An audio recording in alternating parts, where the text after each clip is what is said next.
Hi, അപ്പോൾ എൻ്റെ ടെറസിലെ കാഴ്ചകളൊക്കെ ഒന്ന് കണ്ടാലോ? നമ്മൾ നട്ട മുളവില്ലേ, അതാ കുറച്ച് പച്ചക്കറി നട്ടാന്നല്ലേ, അതിൽ പച്ചമുളക് ഇതാ ഈ ഒരു പരുവായി. ഒരു 4 ചൂട് പച്ചമുളകായിരുന്നു നട്ടത്. പിന്നെ നമ്മളെ തക്കാളി ഈ ഒരു പരുവായി. തക്കാളി അതുപോലെ 4 എണ്ണം നട്ടത് കണ്ടോ. നാരില പയറ. അപ്പോൾ ഇതിനകത്തോട് ഇനി വള്ളി കെട്ടി ഇങ്ങോട്ട് കൊടുക്കണം. പിന്നെ ഇത് നമ്മുടെ രേണു പയറുണ്ടല്ലേ, അതായത് കുറേ വിത്തിട്ട് കുറച്ച് അധികം തൈകൾ എന്നാലും കുഴപ്പമില്ല നിന്നോട്ടെ. അതൊരു 4 ചട്ടിയിൽ നിൽപ്പുണ്ട്. അപ്പോൾ ഇതെല്ലാം ഇങ്ങോട്ട്. ഇനി അടുത്തത് സിമൻറ്റ് ചാക്ക് കുറച്ച് സംഘടിപ്പിച്ചായിരുന്നു. അപ്പോൾ ഇവിടെ ഒരു ജോലിക്കൊരു ചേട്ടൻ നിന്നില്ലേ, അപ്പോൾ ആ ചേട്ടനെ കൊണ്ട് ഇതിനകത്തോട്ട് ഇവിടെ കിടന്ന മണ്ണെല്ലാം നമുക്ക് ചെറിയ ചട്ടി ഇരുന്നാൽ ഇച്ചിരി വളർച്ച കുറവാണ്. അപ്പോൾ ഇതുപോലെ ചാക്കിലാക്കുമ്പോൾ മണ്ണും വളമൊക്കെ കൂടുതൽ കിട്ടും. അപ്പോൾ ഇതിലൊത്തോട്ട് ഇനി ഇതിനെ വിളുമ്പ് മടക്കി കൊടുക്കണം. നല്ല മണ്ണും വളമൊക്കെ ചേർത്ത നല്ല മണ്ണാണ്. ചകിരിച്ചോറും പിന്നെ നമ്മുടെ കരിയിലയും ചാണകപ്പൊടിയും എല്ലാം കൂടെ ചേർത്ത് നല്ല മണ്ണാണ്. അപ്പം ഇത് കുറേ ചാക്കിലും മണ്ണും വളവും എല്ലാം നിരത്തി വെച്ചിട്ടുണ്ട്. ഇനിയിപ്പം ഓരോ ദിവസമായിട്ട് കുറേശ്ശെ തൈകൾ നട്ടു കൊടുക്കണം.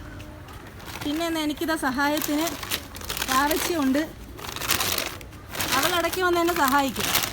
സ്കൂളിൽ നിന്ന് വൈകുന്നേരം വന്നു കഴിഞ്ഞിട്ട് വിളവെടുക്കാനാണെങ്കിലും വിളുമ്പൊക്കെ മടക്കി തരിക. ഇനി നമ്മളിത് ഉണ്ടോ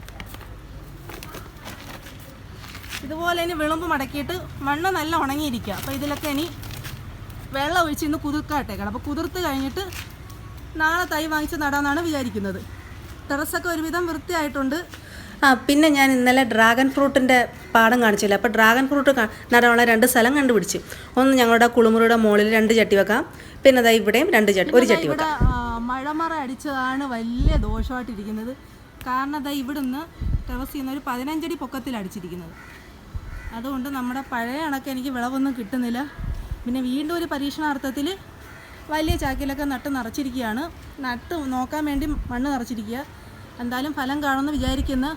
പിന്നെ സൈഡിലുള്ള ഞാൻ ഈ ഗ്രീൻ നെറ്റൊക്കെ എടുത്ത് കളയാമെന്ന് വിചാരിക്കുന്നത്. അപ്പോൾ കുറച്ചുകൂടെ വെയിലിൻ്റെ അകത്തോട്ട് കയറുമല്ലോ. പിന്നെ ഒരുപാട് സന്തോഷം, വീണ്ടും ടെറസിൽ കൃഷി തുടങ്ങിയോണ്ട്. ഇതുവരെയും കുഴപ്പമൊന്നുമില്ല, നല്ല ആരോഗ്യത്തോടെ തന്നെയാണ്. അതാണ്ട് അന്ന് ചെറുതിലെ നിങ്ങളെല്ലാവരും കണ്ടില്ലായിരുന്നു. അപ്പോൾ ഇപ്പം തൈതാ നല്ല ആരോഗ്യത്തോടെ തന്നെ വളർന്നു വന്നു.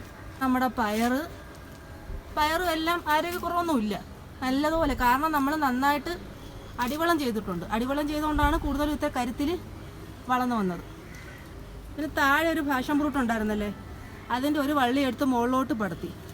കാരണം താഴെ നിന്നിട്ട് ഒന്നും കിട്ടുന്നില്ല, എല്ലാം നമ്മുടെ വവ്വാല് കൊണ്ടുപോയി.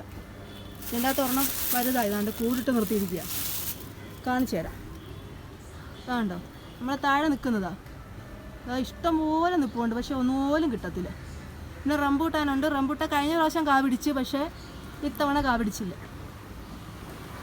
അവിടെ ഒരു മാവ്, പിന്നെ അതാണ്ട് മുരിങ്ങ നിൽക്കുക. മുരിങ്ങയിലെല്ലാം നിറച്ച് കയറി പടന്നു കിടക്കുക.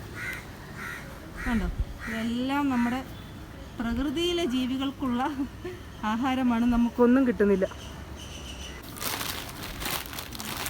പിന്നെ നമ്മുടെ ഇതെല്ലാം വിളുമ്പെല്ലാം ഞാൻ മടക്കി വെച്ച് മണ്ണുള്ളത് വിളുമ്പ് മടക്കിയപ്പോൾ ഒരു നല്ല ഭംഗിക്കിരിക്കുമല്ലോ. അപ്പോൾ അതിന് വിളുമ്പ് മടക്കിയൊക്കെ വെച്ച് പിന്നെ നമ്മളിതിൽ വെള്ളം ഒഴിച്ച് തരണം. അതാണ് വലിയ ജോലി. കാരണം ഈ മണ്ണിൽ ടെറസിൻ്റെ മേളിൽ കിടക്കുന്നെങ്കിലും ഇതിനകത്ത് മഴ കൊള്ളുന്നില്ല. കാരണം മഴമറയില്ലേ, അതുകൊണ്ട് ഇനി ഇത് വെള്ളം ഒഴിക്കണം. അപ്പോൾ ഇന്ന് വൈകിട്ടും നാളെ രാവിലെയും കൂടെ വെള്ളം ഒഴിച്ചെങ്കിൽ മാത്രമേ ഇത് നന്നായിട്ട് കുതിരത്തോളൂ.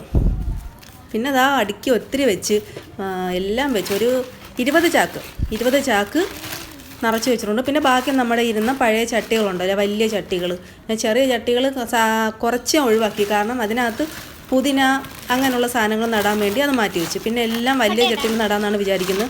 അപ്പോൾ ഈ കൂടുതലും മണ്ണും വളവും കൂടെ ചെല്ലുമ്പം നമുക്ക് കൂടുതൽ വിളവ് കിട്ടും. പിന്നെ അത് എല്ലാത്തിൻ്റെ വിളവ് മടക്കി വെച്ച് ഇതിനെ അടുക്കുന്നതാണ് ഏറ്റവും വലിയ ജോലി. നല്ല ഭാരമല്ലേ, വലിച്ചെടുത്തോണ്ട് പോകാനേ ഒക്കത്തുള്ളൂ. പിന്നെ ഇന്ന് ഒരു ദിവസം കൊണ്ട് ഒക്കത്തില്ല, എങ്കിലും പകുതി പണിയെങ്കിലും ഇന്ന് തീർക്കണമെന്ന് ആഗ്രഹമുണ്ട്.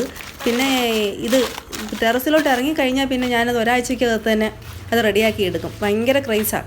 നമുക്ക് ആർക്കും വേണമെങ്കിലും ചെയ്യാം കേട്ടോ. ഇതുപോലെ മണ്ണൊക്കെ നിറച്ച് വെച്ച് ചെയ്ത് നമുക്ക് വിഷമില്ലാത്ത പച്ചക്കറി എല്ലാവർക്കും കഴിക്കാം. അപ്പോൾ പറ്റുന്നവരൊക്കെ കൃഷി ചെയ്യാൻ നോക്ക്. പിന്നെ അതാണ്ട് നല്ല ഉണങ്ങിയ മണ്ണാണ്. അപ്പോൾ ഇതിലിങ്ങനെ കുറേ വെള്ളം ഒഴിച്ചെങ്കിൽ മാത്രമേ അത് കുതിരത്തുള്ളൂ. ഇത് ഒരു ട്രിപ്പ് ഞാൻ വെള്ളം ഒഴിച്ചിട്ട് പിന്നെ കറങ്ങി വന്ന് വീണ്ടും ഒരു ട്രിപ്പ് കൂടെ ഒഴിച്ച്, അപ്പോൾ മാത്രമേ ഒരു കുറച്ചൊന്ന് കുതിർന്നോളൂ.